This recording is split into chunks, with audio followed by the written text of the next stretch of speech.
दी। रवि का जन्म उस युग में हुआ था जब धरती की छाती तलवारों और भालों से छिदी रहती थी।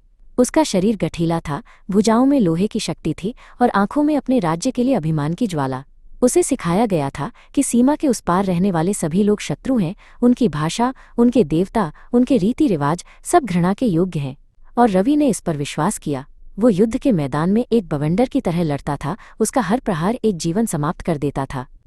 एक शाम जब सूरज खून की तरह लाल होकर डूब रहा था, एक दुश्मन सैनिक के भाले ने उसकी छाती को भेद दिया।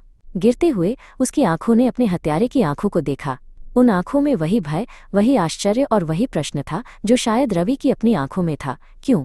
उसे अपने गांव की याद आई, अपनी माँ के हाथ की रोटी, अपने पिता के गर्व भरे शब्द और वो छोटी सी नदी जहां वो खेला करता था। घृणा का ज्वार उतर गया और उसकी जगह एक अथाह दुख ने ले ली। ये सब किसके लिए था? जमीन का एक टुकड़ा, एक राजा का अहंकार? उसकी अंतिम सांस एक प्रश्न बनकर हवा में विलीन हो गई। आत्मा ने शरीर छोड़ दिया, लेकिन वह प्रश्न, वह दर्द, वह अधूरापन उसके साथ चला गया, जैसे नदी अपने साथ गाद बहाकर ले जाती है। सदियां बीत गईं। आत्मा ने कई शरीर बदले, कई जीवन जिए।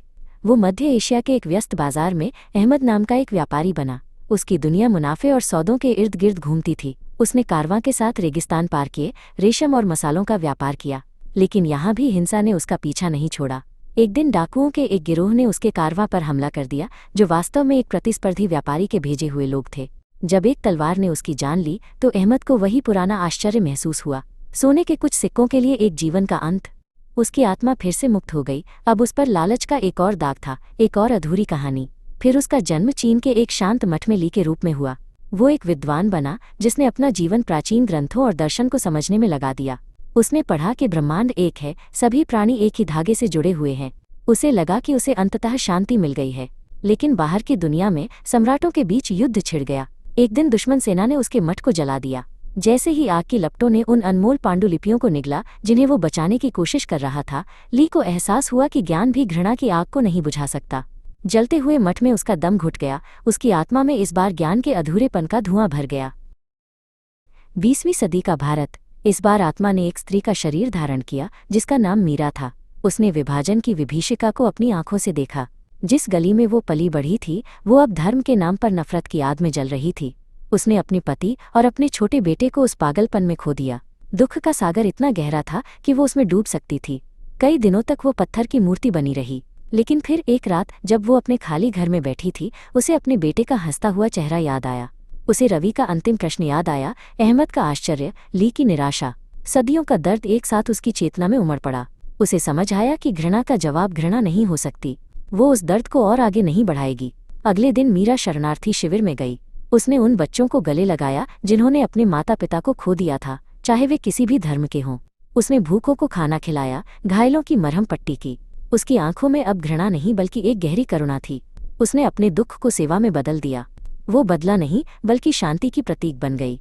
उसने कोई युद्ध नहीं जीता, लेकिन उसने घृणा के चक्र को तोड़ना शुरू कर दिया था, कम से कम अपने भीतर। और फिर अंत में आरव का जन्म हुआ। वो एक ऐसी दुनिया में पैदा हुआ था जो युद्धों से थक चुकी थी। पुरानी सीमाएं धुंधली हो गई थी और मानवता धीरे धीरे ये सीख रही थी कि वे सब एक ही परिवार का हिस्सा हैं। आरव एक शिक्षक बना।